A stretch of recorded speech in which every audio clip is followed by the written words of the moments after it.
चालाक सेठ और यमराज की कहानी। किसी नगर में हरिलाल नाम का एक व्यापारी रहता था। उस व्यापारी ने एक हाथी को पाल रखा था। विधाता के निश्चित समय अनुसार एक दिन उस हाथी की मृत्यु हो गई। यमराज के दूत उस हाथी की आत्मा को यमलोक लेकर गए। यमराज ने चित्रगुप्त से उस हाथी के कर्मों के बारे में जानना चाहा। तब चित्रगुप्त ने यमराज से कहा कि प्रभु, इस हाथी ने अपने जीवन में कभी भी गलत काम नहीं किया है। इसके कर्म काफ़ी अच्छे रहे हैं। तब यमराज खुश होकर हाथी से कहने लगे कि हम तुम पर प्रसन्न हैं, क्योंकि तुमने अपने जीवन में हमेशा सत्कर्म ही किए हैं। इसलिए मैं तुम्हें वापस पृथ्वी लोक पर भेजना चाहता हूँ। हाथी ने यमराज से कहा कि हे प्रभु, यदि आप हमारे ऊपर प्रसन्न हैं तो हमें यह वर दीजिए कि इंसान हमारे ऊपर कभी भी शासन ना कर सके। यह सुनकर यमराज काफ़ी आश्चर्यचकित हो गए। उन्होंने हाथी से कहा कि हे गजराज, मनुष्य तो काफ़ी बुद्धिमान प्राणी होता है, फिर तुम इसके साथ क्यों नहीं रहना चाहते? तब हाथी ने यमराज से कहा कि हे प्रभु, मैं ये नहीं चाहता कि कोई मनुष्य हम पर शासन करे, क्योंकि मनुष्य के साथ रहना हमारे लिए काफ़ी कठिन है। ऐसा मैं इसलिए कह रहा हूँ क्योंकि ये लोग काफ़ी होशियार होते हैं। यमराज ने हाथी से कहा कि ठीक है, यदि तुम्हारी बात सही निकली तो तुम जैसा कहोगे हम वैसा ही करेंगे, और यदि तुम्हारी बात झूठी निकली तो जैसा हम कहेंगे तुम्हें वैसा ही करना होगा। हाथी ने कहा कि मुझे मंजूर है।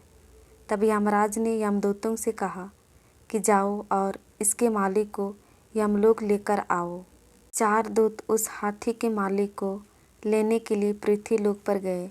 जब हरिलाल सो गया तो चारों दूतों ने चारपाई सहित उस हाथी के मालिक को लेकर यमलोक की तरफ बढ़ने लगे।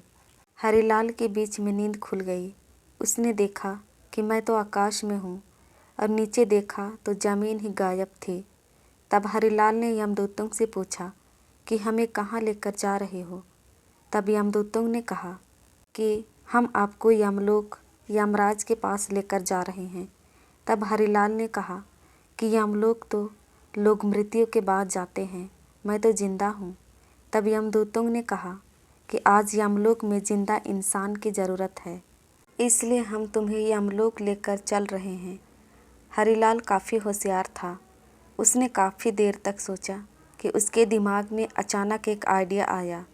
उसके चारपाई पर ही बगल में कागज़ और कलम थी।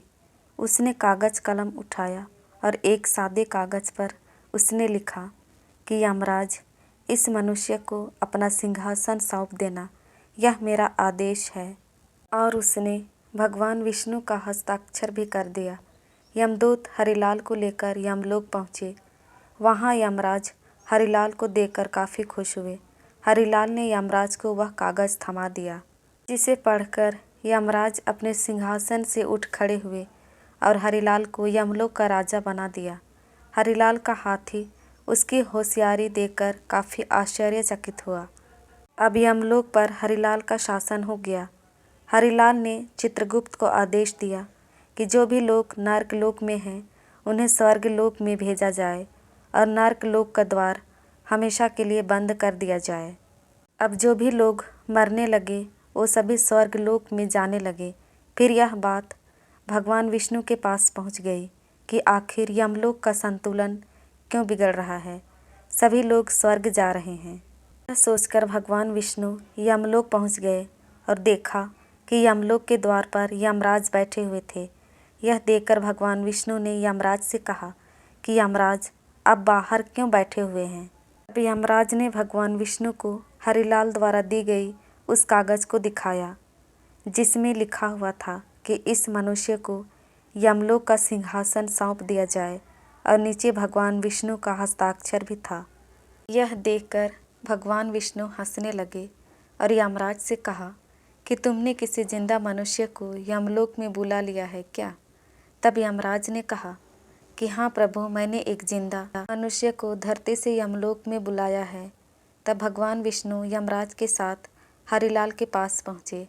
हरिलाल भगवान विष्णु को देखकर सिंहासन से उठ खड़ा हुआ और भगवान विष्णु से बोला कि प्रभु, मेरी यही इच्छा थी कि मैं आपको अपने समक्ष बुला सकूं, इसलिए मैंने यह सब कुछ किया। हरिलाल की बात सुनकर भगवान विष्णु बहुत प्रसन्न हुए। यमराज ने हाथी से कहा कि हे गजराज, आप जीत गए और मैं हार गया।